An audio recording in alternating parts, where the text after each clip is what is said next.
Heraclitus and Parmenides are tremendously influential. Parmenides more so than Heraclitus. No one knew exactly how to respond to Parmenides. He was held in high esteem. They thought that his position was, and his argument for his position was compelling. It looked like a really good argument. And Zeno's paradoxes supporting this apparently crazy view were things that people did not know how to refute. And as a result of it,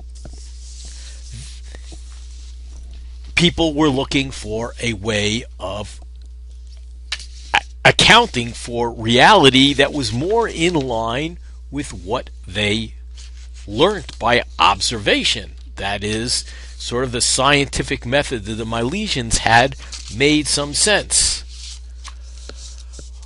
But the focus turned a little bit onto questions of value. What is worthwhile doing? And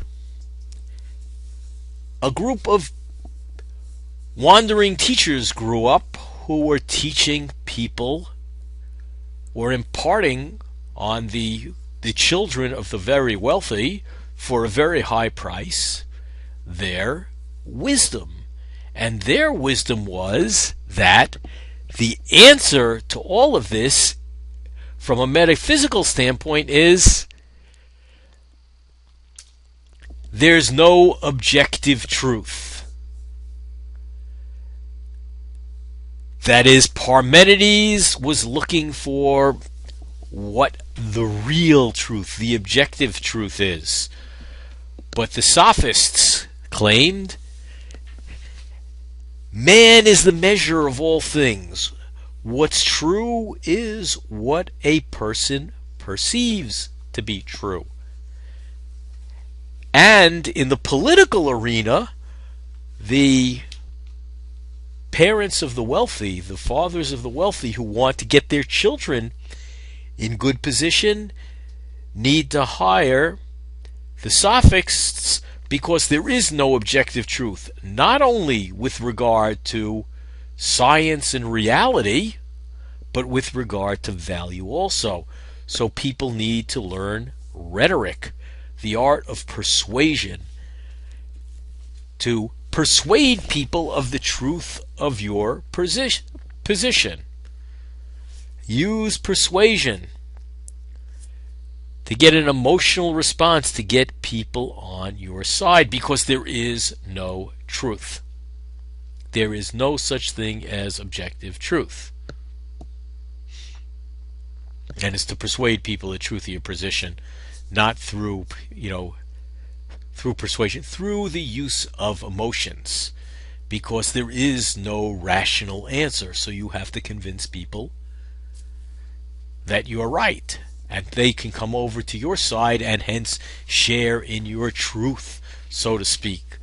So there's really no knowledge out there to be gotten. I mean, this is really a view on reality. There is no objective truth in reality. It all depends on the person. It's a view sometimes called relativism, that oftentimes, especially in the arena of ethics and political philosophy today, has a following, and everything depends on your perspective, or the perspective of the group of people.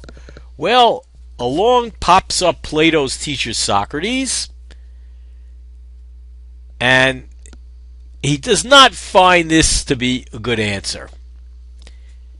Rather, he thinks obviously that there is an objective truth.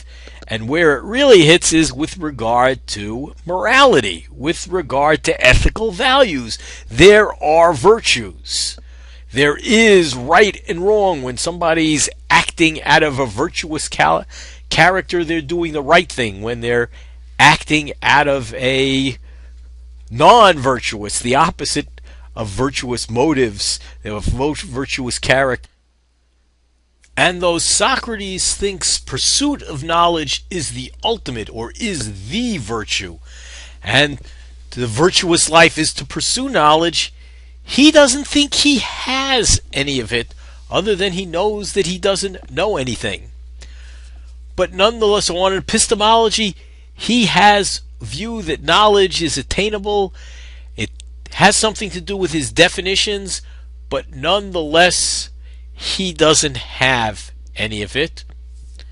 Maybe he's influenced by Parmenides and he thinks that he just can't get to that knowledge because he doesn't see the one or whatever it is, which is understandable. Nonetheless, he doesn't think that he has any knowledge, not that it is not attainable.